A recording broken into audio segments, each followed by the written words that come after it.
Orient bell tiles studio से आप देख रहे हैं एबीपी न्यूज। Orient bell.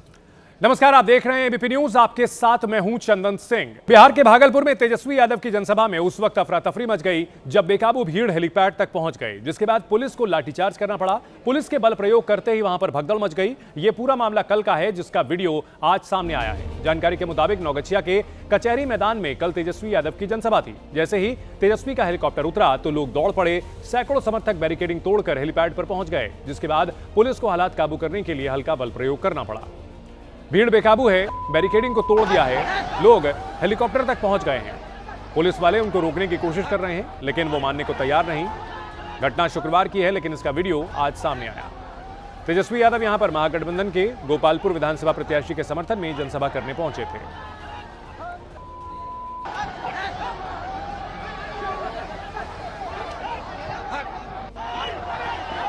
तो देखिए, सैकड़ों की संख्या में यह प्रदर्शन, यहां पर जो लोग थे रैली में हिस्सा लेने के लिए आए थे, लेकिन हेलीकॉप्टर के बिल्कुल पास पहुंच गए और तेजस्वी के समर्थकों का ये हुड़दंग काबू करने के लिए पुलिस को यहां कड़ी मशक्कत करनी पड़ी। अर्धसैनिक बलों के जवान भी लाठियां भांजते हुए और बेकाबू समर्थकों को खदेड़ते हुए नजर आए। और इस वक्त की एक बड़ी खबर आ रही है समस्तीपुर से, जहां बिहार में दूसरे चरण के मतदान से पहले समस्तीपुर में सराय रंजन में सड़क किनारे फेंकी मिली है वीवीपैट की पर्चियां। सराय रंजन विधानसभा क्षेत्र के केएसआर कॉलेज के पास ये पर्चियां मिली हैं। चुनाव आयोग के मुताबिक मॉक पोल की ये पर्चियां हैं, लेकिन सीईसी ने समस्तीपुर के डीएम को जांच के आदेश दिए हैं और लापरवाही के कारण संबंधित एआरओ को निलंबित किया है। तो देखिए, वीवीपैट की ये पर्चियां बड़े पैमाने पर मिली हैं, सैकड़ों पर्चियां नजर आ रही हैं और इस मामले में लापरवाही में एआरओ के खिलाफ निलंबन की कार्रवाई की गई है।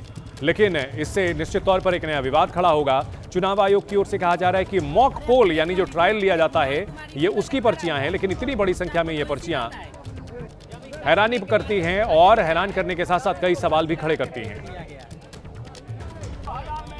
कूड़े के पास मतदाता पर्ची पाई गई है। जानकारी प्राप्त होते ही हम लोग यहाँ पे स्पॉट पे आए। यहाँ पे ये पाया गया है कि जब ईवीएम कमीशनिंग के दौरान श्रेडिंग के पश्चात अधिकतर जो है वो पर्चियाँ काट दी गई थी, लेकिन कुछ पर्चियाँ बिना श्रेडिंग किए हुए भी यहाँ पे पाई गई।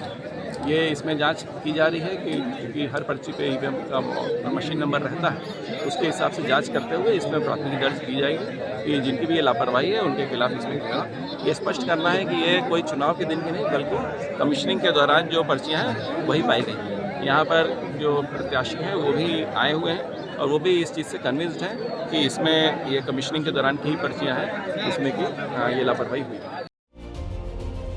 और सड़क किनारे वीवीपैट पर्चियां मिलने को लेकर आरजेडी ने सवाल खड़े किए हैं। सड़क पर वीवीपैट पर्चियां मिलने पर आरजेडी ने पूछा, कब, कैसे, क्यों, किसके इशारे पर यह पर्चियां फेंकी गई हैं? बिहार में लोकतंत्र के डकैत कौन लोग हैं?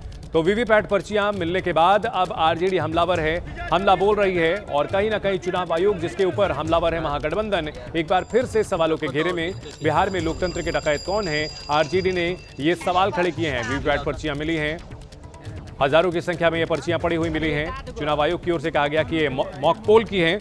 हमारे सहयोगी अंकित गुप्ता इस बड़ी खबर पर हमारे साथ जुड़ गए हैं। अंकित, वीवीपैट की ये हजारों पर्चियां मिलती हैं और चुनाव आयोग की ओर से कहा जाता है कि ये मॉक पोल की पर्चियां हैं। मॉक पोल में क्या हजारों की संख्या में ये पर्चियां होती हैं?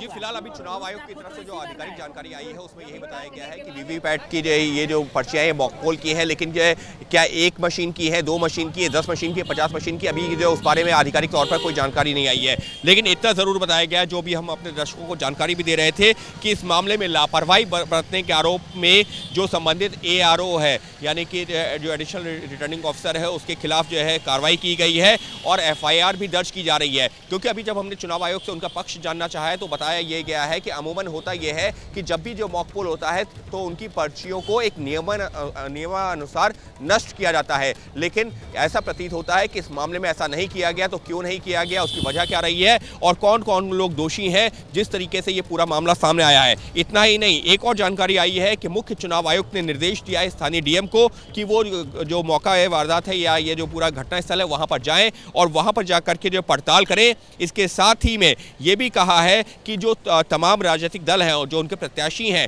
उनको भी इस बारे में जानकारी दी जाए कि आखिर ये जो पूरा घटनाक्रम क्या रहा है और ये टाइमिंग है ये इससे खराब नहीं हो सकती थी। एक और जो विपक्ष जो है महागठबंधन लगातार चुनाव आयोग की निष्पक्षता पर सवाल खड़े कर रहा है, मुद्दा उठाया जा रहा है और ऐसे में वीवीपैट की ये पर्चियां मिलती हैं तो ऐसे में चुनाव आयोग के ऊपर बड़ी जिम्मेदारी होगी कि इसमें पूरी सफाई दें और संतुष्ट करें सभी पक्षों को। बिल्कुल निहायत ही जरूरी है क्योंकि ये एक ऐसा मामला है जिससे जो पूरी चुनावी प्रक्रिया है उसके ऊपर सवाल खड़े होते हैं। क्यों? क्योंकि जो विपक्ष लगातार जो है जो चुनावी प्रक्रिया जिस तरीके से जो करवाई जाती है उसको लेकर के केंद्रीय चुनाव आयोग को राज्य चुनाव आयोग के ऊपर सवाल खड़े करता रहा है, कटघरे में खड़ा करता रहा है।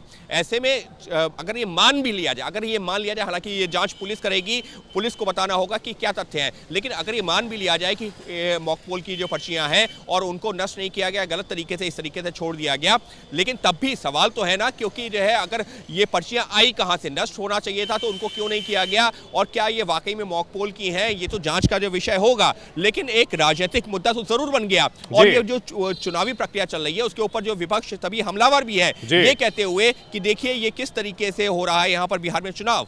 ठीक है, चलिए अब अंकित देखना है कि इस पूरे मामले को लेकर के अब चुनाव आयोग की ओर से किस तरह की सफाई पेश की जाती है। बहुत शुक्रिया पूरी जानकारी के लिए। बड़ी खबर आ रही है, बिहार में चुनावी लड़ाई अब कट्टा पर आ गई है। सीतामढ़ी में एक बार फिर प्रधानमंत्री मोदी ने महागठबंधन पर कट्टे वाला प्रहार किया जिसने सूबे की सियासत को गरमा दिया। पीएम मोदी ने कहा कि यह चुनाव बिहार का भविष्य तय करेगा, इसलिए यह चुनाव बहुत अहम है। जंगल राज वालों के प्रचार के गाने सुने हैं आपने, छोटे बच्चे मंच से कह रहे हैं हमें रंगदार बनना है। पीएम ने कहा कि हम बच्चों के हाथों में लैपटॉप दे रहे हैं और आरजेडी वाले कट्टा दुनाली दे रहे हैं।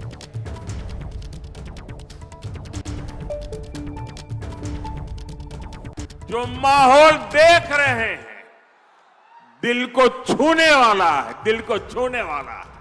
और ये माहौल भी यही कह रहा है, ये माहौल भी इस बात का संदेश दे रहा है, ये माहौल भी उस संकल्प का परिचय करा रहा है, नहीं चाहिए कट्टा सरकार, नहीं चाहिए कट्टा सरकार। आरजेडी वाले बिहार के बच्चों के लिए क्या करना चाहते हैं ये इनके नेताओं के चुनाव प्रचार में साफ साफ दिखता है। आप जरा ये जंगल राज वालों के गाने और उनके नारे जरा सुन लीजिए, आप कांप जाएंगे। क्या बोलते हैं, क्या सोचते हैं। आरजेडी के मंचों पर मासूम बच्चों से कहलवाया जा रहा है। क्या कहलवाया जा रहा है? वो बच्चे कह रहे हैं उन्हें रंगदार बनना है, रंगदार बनना है। रंगदार बनना चाहिए या डॉक्टर बनना चाहिए? क्या हम हमारे बच्चों को रंगदार बनने देंगे? क्या रंगदार बनाने वालों को जीतने देंगे? वहीं पीएम मोदी के कट्टा वाले बयान पर प्रियंका गांधी वाड्रा ने हमला बोला और कहा कि डर दिखाकर वोट लेने की कोशिश हो रही है, धर्म के नाम पर लोगों को बांटा जा रहा है, उन्हें रोजगार, विकास और शिक्षा की बात करनी चाहिए। तो प्रधानमंत्री जिन्होंने कुछ दिनों पहले आरजेडी की ओर से, आरजेडी समर्थकों की ओर से जो वीडियोज जारी किए जा रहे थे वो उस पर हमला बोला था और अब कट्टा और रंगदार को लेकर हमला बोला। इस पर प्रियंका गांधी ने पलटवार किया है।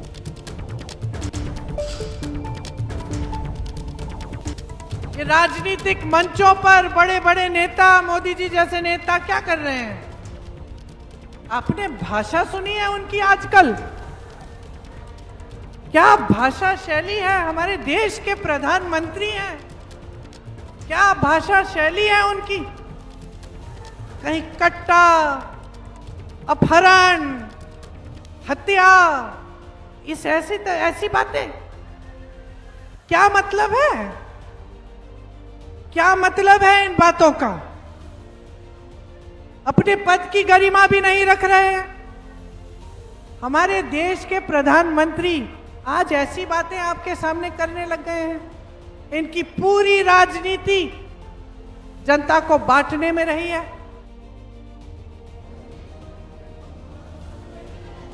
अब बिहार में कट्टा पॉलिटिक्स शुरू हो चुकी है। पीएम मोदी के बयान पर विपक्ष लगातार हमलावर है। आरजेडी का कहना है कि पीएम का भाषाई पतन हो गया है, वहीं बीजेपी पीएम के बयान को जायज ठहरा रही है। मंत्री जी, क्या कहूं, अफसोस होता है। लिखूंगा भी, बोलूंगा भी, सदन में भी, बाहर भी। तेजस्वी बोल क्या रहे हैं? नौकरी की बात ना। आप नौकरी क्यों नहीं बोल रहे हो? बेटा इंफ्रास्ट्रक्चर क्यों नहीं बोल रहे हो? कट्टा कपार पे रख दिया, गर्दन पे रख दिया, चोरी कर लिया सीएम का। ये प्रधानमंत्री की जुबान है। आप एक गाने का जिक्र करते हो रैंडम, मैं गिनवा दूं आपकी तरफ से क्या गाने? ये है बिहार के मुद्दे। बिहार का मुद्दा है पलायन। रोको। जो नजर गुजरात में ये भाषण देते हैं आप जाकर के, नहीं ना? गुजरात में अलग भाषण और बिहार में अलग तरह का भाषण। निवेश गुजरात में, श्रमिकों का प्रवेश बिहार से। प्रधानमंत्री जी, ये परिपाटी नहीं चलेगी।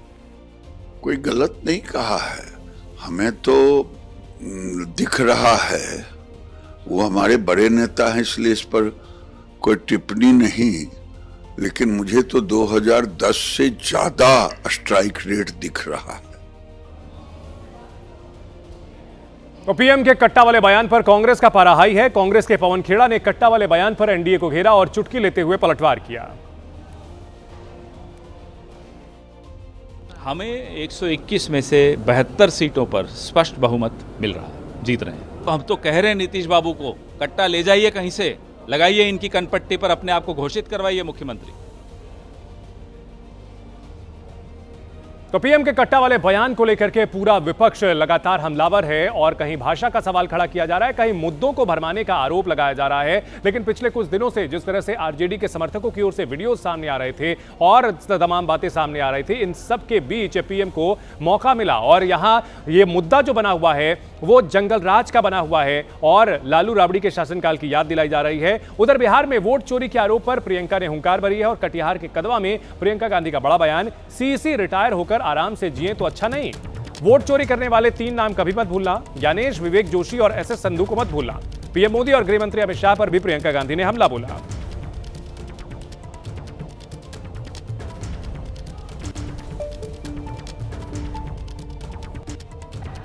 वोट चोरी का मतलब यह है कि आपके वोट का अधिकार खत्म करने की साजिश।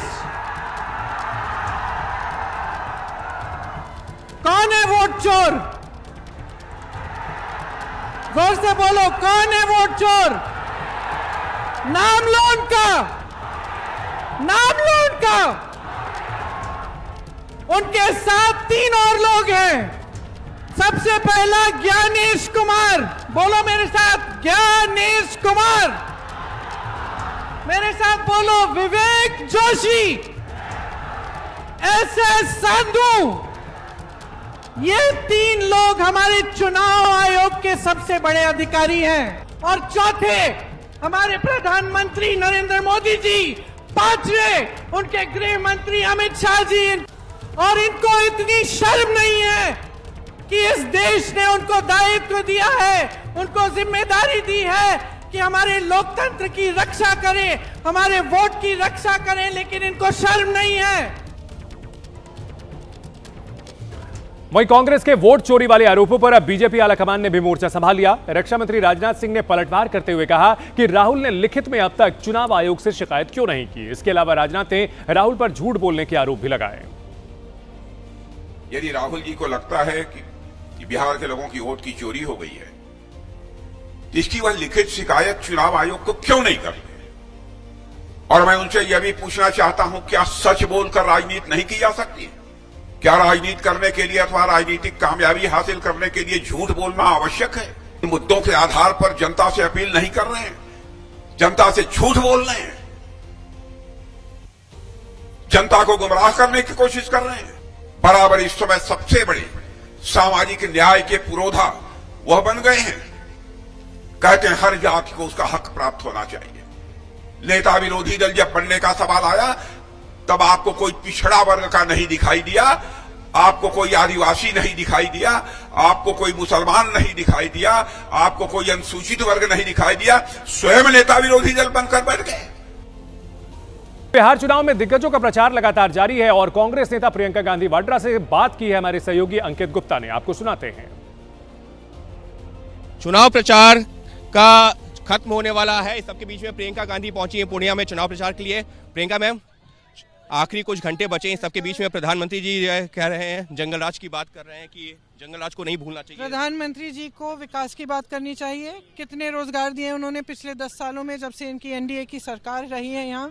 कितने रोजगार दिए, क्या किया है जनता के लिए, महिलाओं की सुरक्षा के लिए क्या किया है, अपराध को बंद करने के लिए क्या किया है, भ्रष्टाचार के लिए क्या किया है, पेपर लीक के लिए क्या किया है प्रधानमंत्री जी ने? वो ये कह रहे हैं कि जो अगर हम ये वाली सरकार आ गई तो बच्चे जो है स्टेज पर जा रहे हैं। आप क्यों कह, वो जो प्रधानमंत्री जी कह रहे हैं वो आप क्यों दोहरा रहे हैं? मैं उसको आप मुझसे पूछिए ना, महागठबंधन क्या करना चाहता है जनता के लिए? जब ये पूछा तो उनका ये कहना है कि हमने पिछले कुछ सालों के दौरान तो साफ तौर पर जो है प्रियंका गांधी का ये कहना कि उनको बताना चाहिए कि उन्होंने जनता के लिए क्या किया है। महाजंगलराज और जंगल राज की बात छोड़िए, लेकिन जनता के लिए क्या किया है उस पर जो है सवाल उठाते हुए प्रियंका गांधी तो फिलहाल पूर्णिया में पहुंची थी चुनाव प्रचार के लिए और अब यहां से रवाना होते हुए, लेकिन आरोप प्रत्यारोप का सिलसिला लगातार जारी है और सवाल। और अब बात बिहार चुनाव में चल रहे भोजपुरिया गदर की, जो अपनी अपनी पार्टी के लिए प्रचार की रणभूमि में उतरे हुए हैं और जमकर एक दूसरे पर वार पलटवार भी कर रहे हैं। बीजेपी के भोजपुरी स्टार से आरजेडी के सुपरस्टार खेसारी की जुबानी जंग जारी है। अब एनडीए नेताओं पर खेसारी ने पलटवार किया। वहीं बीजेपी के स्टार रवि किशन जनशक्ति जनता दल के तेज प्रताप के साथ जुगलबंदी करते दिखे। कुछ इसी तरह एयरपोर्ट पर मनोज तिवारी और खेसारी की मुलाकात हुई और अब भोजपुरी अभिनेत्री अक्षरा सिंह भी प्रचार के मैदान में उतर गई हैं। उन्होंने मोतिहारी में जनसुराज प्रत्याशी के लिए वोट मांगे। यानी देखा जाए तो बिहार की सियासत में इस बार भोजपुरी स्टार्स खूब तड़का लगा रहे हैं।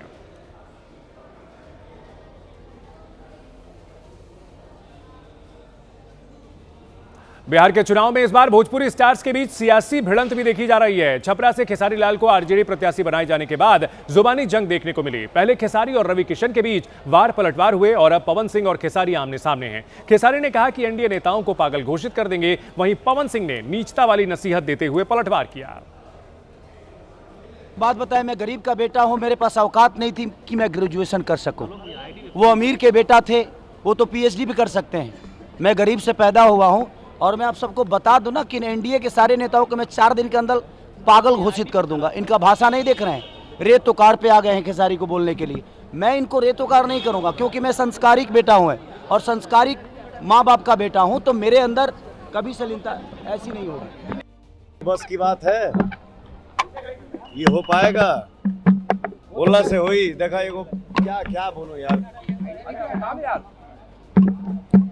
वो उतने बोल के खुश बाणे, खुश होता रहे, उनको खुश हो लेने दीजिए। एक सवाल है, खेसारी ने कहा है कि हमारे जो सुपरस्टार प्रचारक हैं, आप लोगों को देखा कि अगर हम लोग नौकरी की बात करेंगे तो मैं सर्टिफिकेट नहीं लेने जाऊंगा, मैं राजनीतिक में नहीं आऊंगा, राजनीति से संन्यास ले लूंगा। और 2-4 दिन के बाद बा सब देख ला, जब भैया सामने रिजल्ट आई तो सब ठीक बा।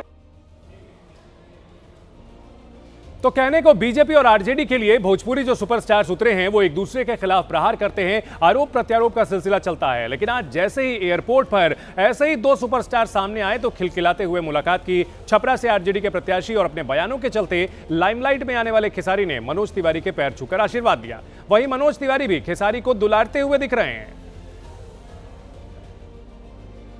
तो देखिए, मंच पर अलग अलग पार्टियों के नेता एक दूसरे के खिलाफ जहर बुझे बयान देते हैं, लेकिन यहां पर जब आमने सामने आते हैं तो दोनों के बीच काफी गर्मजोशी यहां देखने को मिलती है, बाकायदा गले मिल रहे हैं।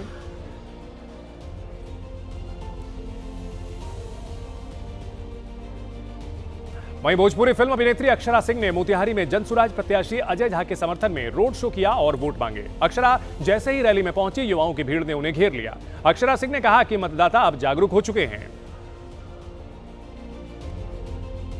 जहां से महात्मा गांधी ने सत्याग्रह की शुरुआत की थी, उस चंपारण में आज बिहार की बेटी अक्षरा सिंह, अक्षरा, आप जिस तरह से बिहार में चुनाव प्रचार कर रही हैं, जो जनता है उसका मूड क्या और कैसे दिख रहा है? बहुत अच्छा लग रहा है, लोग बहुत जागरूक हो रहे हैं इलेक्शंस के प्रति और मैं जिस भी कैंडिडेट को सपोर्ट करने जा रही हूँ, लोग बहुत जागरूक होकर इलेक्शंस को बहुत सीरियसली ले रहे हैं और अब लोग वोट करने भी बड़े ईमानदारी के साथ जा रहे हैं। That is very good. अच्छा, महिलाओं को क्या संदेश है बिहार? मैं चाहती हूँ महिलाएं हमारी बिहार की शिक्षित हों और जागरूक होकर सही चुनाव करें अपने क्षेत्र के लिए, ताकि पूरा देश बदले, आपका क्षेत्र बदले और आपकी सोच बदले। अक्षरा, इस बार आप क्या देख रही हैं? जो चुनाव में युवा हैं, काफी जोश जी, युवाओं को देखकर बहुत अच्छा लग रहा है कि लोग जागरूक हैं। और अब बात लालू यादव के बड़े बेटे और तेजस्वी के बड़े भाई तेज प्रताप यादव की। उनके एक बयान के बाद सियासी गलियारों में हलचल बढ़ गई है। उन्होंने चुनाव बाद रोजगार और विकास वालों का साथ देने की बात कही और इसके 24 घंटे के बाद कुछ नई तस्वीरों ने अटकलों को और बढ़ा दिया। चर्चा शुरू हो गई है कि तेज प्रताप की एनडीए से नजदीकियां बढ़ गई हैं क्या? इसको पटना एयरपोर्ट से आई कुछ तस्वीरों ने और ज्यादा तूल दे दिया। भोजपुरी स्टार और बीजेपी सांसद रवि किशन के साथ तेज प्रताप यादव नजर आए। दोनों को एक साथ बातचीत करते हुए देखा गया। मुलाकात के बाद दोनों नेताओं ने एक दूसरे की तारीफ में कसीदे गढ़े, जिसने पटना के सियासी गलियारों में नई अटकलें और अनुमानों को हवा दे दी है। नहीं, अभी मुलाकात हुई, पहली बार रवि किशन जी से मुलाकात। ये भी भगवान का भक्त है, हम भी भक्त है महादेव के। यहाँ मुलाकात हो गई।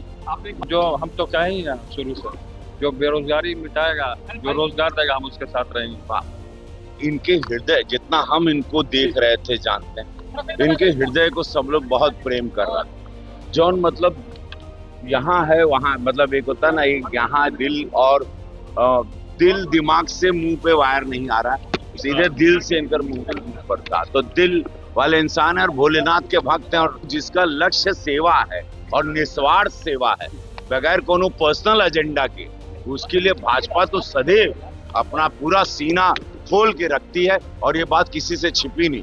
निस्वार्थ सेवक, और इनकी छवि वही आ रही है, एक निस्वार्थ सेवक के लिए। वहीं तेज प्रताप यादव के एनडीए से नजदीकियों को लेकर बिहार चुनाव के लिए बीजेपी के प्रभारी ने क्या जवाब दिया है, आपको सुनाते हैं धर्मेंद्र प्रधान का बयान। हम विकास करने वाले लोग हैं, तो मेरे बारे में कह सकता हूं, हम बिहार के सर्व समाज के आशीर्वाद मांगते हैं। भरोसा हमारी बिहार के समाज के मेरे ऊपर है, एनडीए के ऊपर है, मैं उसमें आश्वस्त हूं।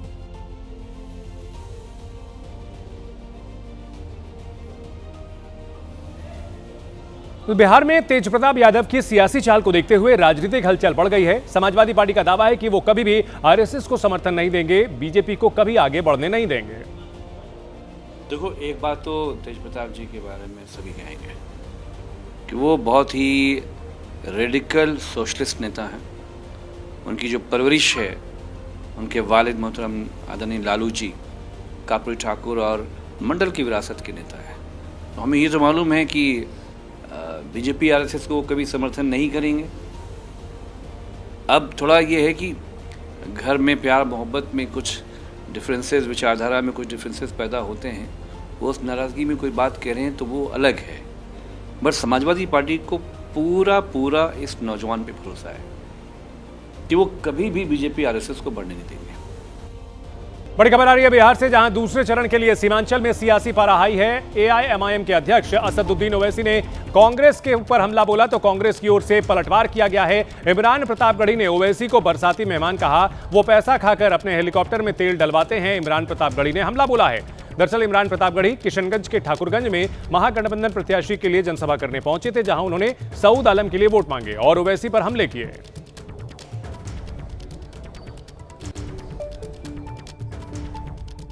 उधर कुछ बरसाती मेहमान भी आए हैं।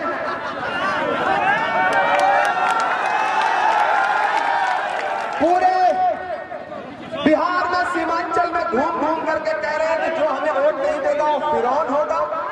सऊद आलम खड़े हैं आपके कैंडिडेट के मुकाबले। ये मौलाना असरारुल हक के लख्ते जिगर हैं। कौन माई का लाल कह सकता है कि ये फिरौन के हामी हैं? ये अल्लाह के मानने वाले हैं। ये मौलाना है, ये सीमांचल है। यहाँ के लोग अपनी मेहनत की कमाई से, पसीने से अपने बच्चों के लिए रोजी रोटी कमाते हैं। सीमांचल के लोगों की जेब से पैसा वसूल करके हेलीकॉप्टर में। बिहार में सभी दलों ने दूसरे दौर के प्रचार के लिए पूरी ताकत झोंक दी है। नवादा में चिराग पासवान ने जनसभा की, जहां मोदी नीतीश की तारीफ करते हुए महागठबंधन को चिराग ने आड़े हाथों लिया है। सब जानते हैं कि बिहार में चुनाव प्रचार कल समाप्त हो जाएगा और ये चुनाव के परिणाम निर्धारित करेंगे हम लोगों के आने वाले 5 साल का भविष्य। और ये 5 साल हर व्यक्ति के जीवन में महत्व रखते हैं और बिहार जैसे राज्य के लिए ये 5 साल एक स्वर्णिम काल के तौर पर होने जा रहे हैं, जहां एक तरफ हमारी केंद्र की सरकार प्रधानमंत्री नरेंद्र मोदी जी के नेतृत्व में निरंतरता में विकास की राह पर आगे बढ़ने का काम कर रही है, तो वहीं दूसरी तरफ हमारी राज्य सरकार एनडीए गठबंधन मुख्यमंत्री नीतीश कुमार जी के नेतृत्व में डबल इंजन की सरकार बनाकर आगे बढ़ने का कार्य कर रहा है। आज जब यहाँ आप लोगों के बीच आया हूं, जिस तरीके से 6 तारीख को पहले चरण का मतदान हुआ है और जो जानकारी हम लोग के पास आई है, जो रुझान सामने आए हैं, उससे एक बात तय है, एक बात स्पष्ट है कि आगामी 14 तारीख को परिणामों के बाद बिहार में एक बार फिर से एनडीए की सरकार बनने जा रही है, इसमें कहीं कोई संदेह नहीं है।